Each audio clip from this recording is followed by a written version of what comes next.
really lucky because I have really smart friends. And one of my very smart friends, whose name is Diane Whiting, has created a tool that makes starting cubic right angle weave really easy.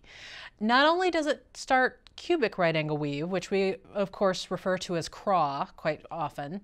There's also something called PRAW or PRAW, either way, PRAW, it's short for Prismatic right angle weave. And Prismatic right angle weave is basically means where it's right angle weave on the sides, but you can have a different number of sides than 4. So with cubic, cube, you're making 4 sides. You can also do right angle weave with just 3 sides, and so you make a triangle shaped. You can do it with 5 sides, you can do it with 6 sides, and that's where the prismatic part of it comes in, is that you can keep expanding how many of those sides you have. And her tool lets you do multiple sizes. So let me kind of show you what this is. So when you get your toolkit here, this is what you're going to get. A full set of instructions, and these are color instructions, and it talks about each kind. Like this is the 6-sided right angle weave that she's got the instructions for. Then right here, this is the pentagonal, the 5-sided. And then what I'm going to demonstrate and show you is the cubic, the 4-sided. That's the one that we're all the most familiar with. So that's the one that I'm going to demo here. And then you get this. And so this is a little tube, and when you open it up, you've got a number of different tools here.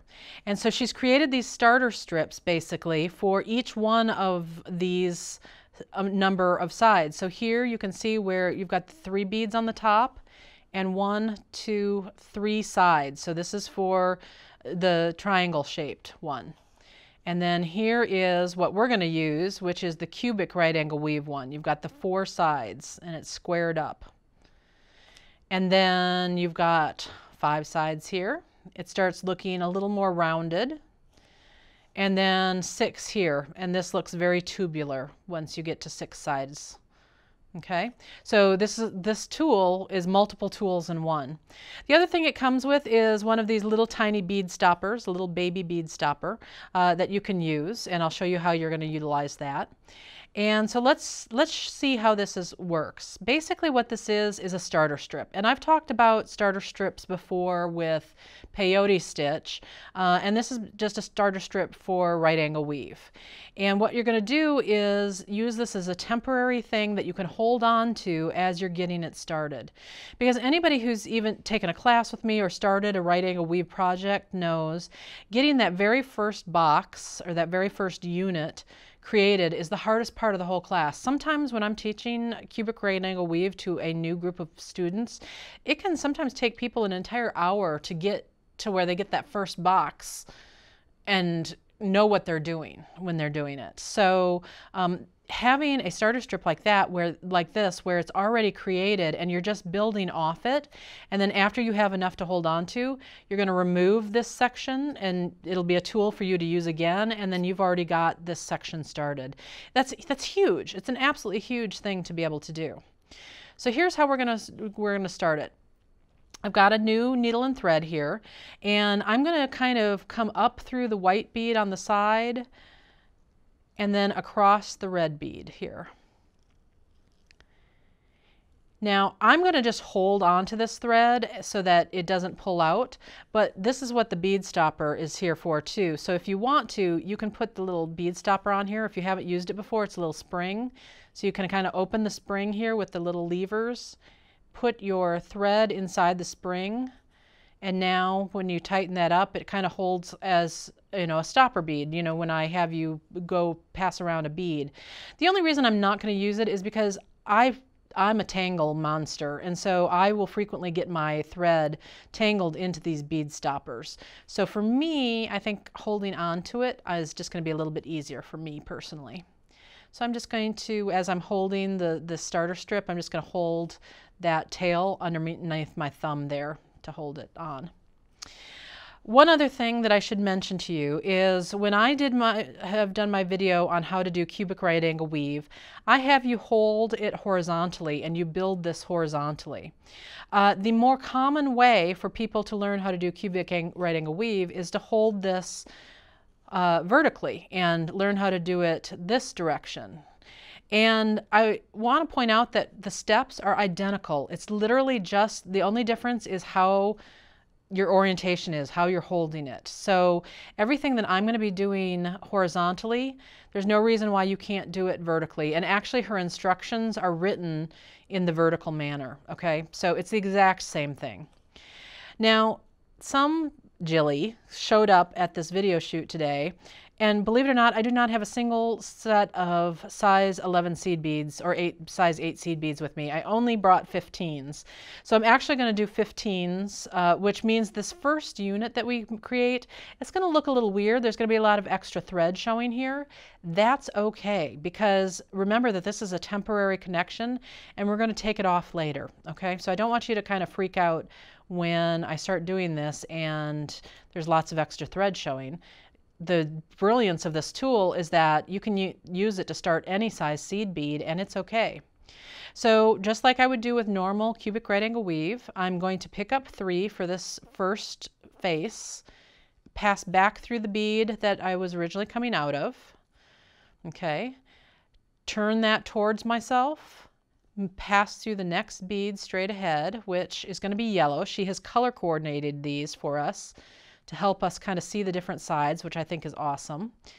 Here, you kind of have to use your imagination, but this little bead is part of this unit here, so we only have to pick up 2. And then we're going to pass backwards through the L, so through that one on the bottom, and back through the bead we were coming out of. I was trying to hook there. There we go. So that's 2 sides. Now we're going to rotate and go past through the next bead that's straight ahead, which in this case is that blue. We're going to pick up 2.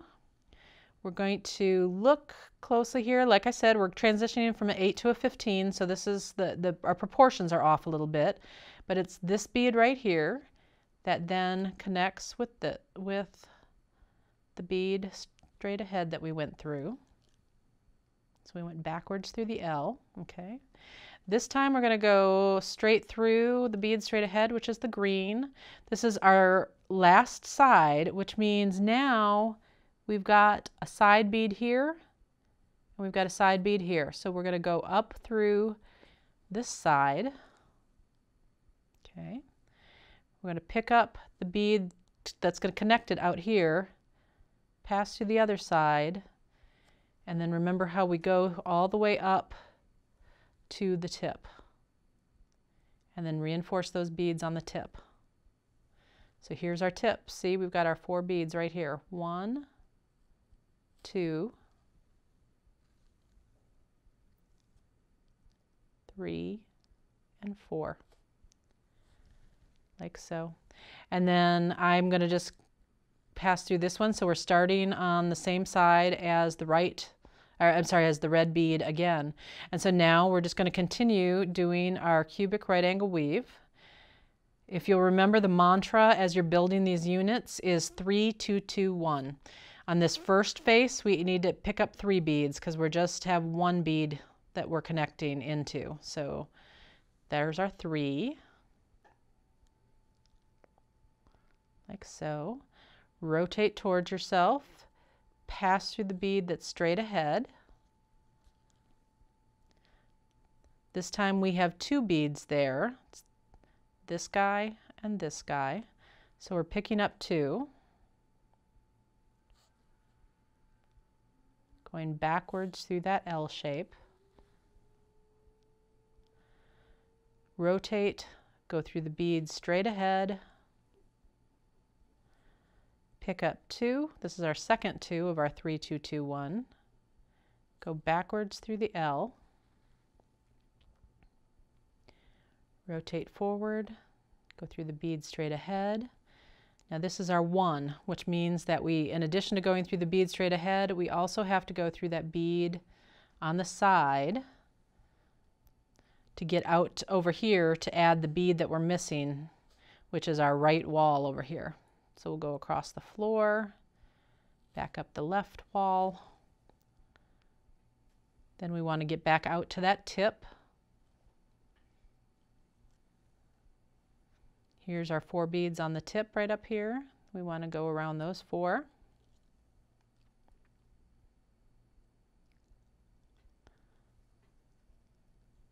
And then, because I want to continue to start on this red side, there we go.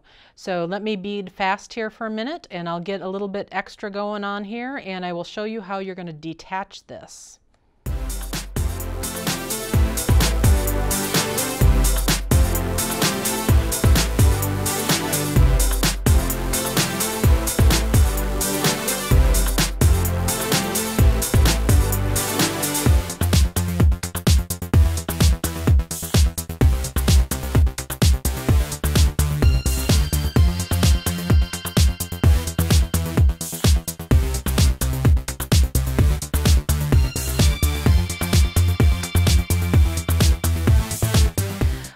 Okay, so we are back, and now you can see where I've got enough of a strip here to hold on to, and what I'm going to do is show you how you're going to detach this from the rest of this, from your starter strip.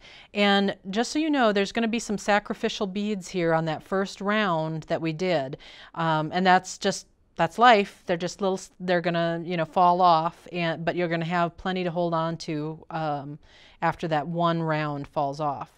So this is where having a handy dandy awl is a good thing. This is my very favorite tulip awl because it's got a really nice pointy tip on it. And you're going to pick out those stitches from that first round.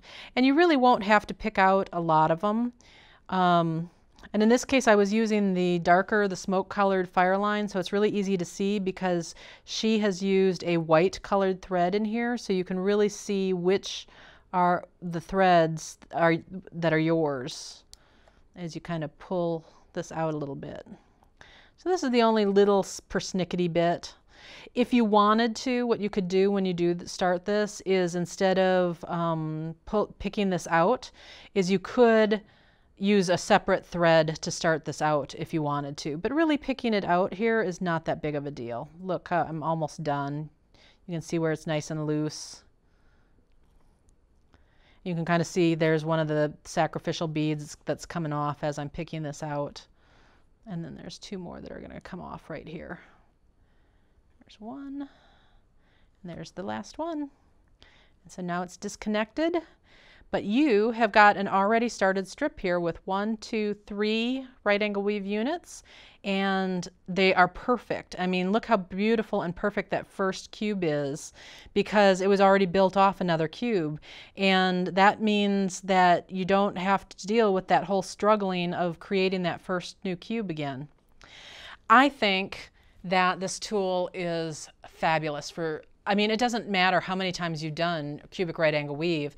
Sometimes doing that first cube, I screw it up about, I would say a good 30% of the time, and then you have to start over again. If you use the little starter tool, you will never have to start over again.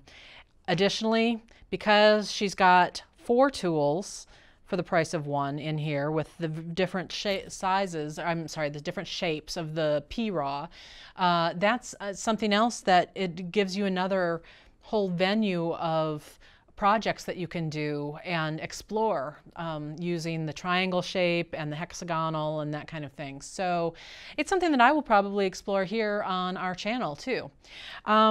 This tool is available at jillwisemandesigns.com, and it is handmade, so sometimes we may be out of stock. We will all continually be getting more in. So if you see that it's out of stock, just keep checking back because I think it's going to be a really useful thing for you guys who really want to do cubic right angle weave but struggle. Let's make it a little bit easier for you.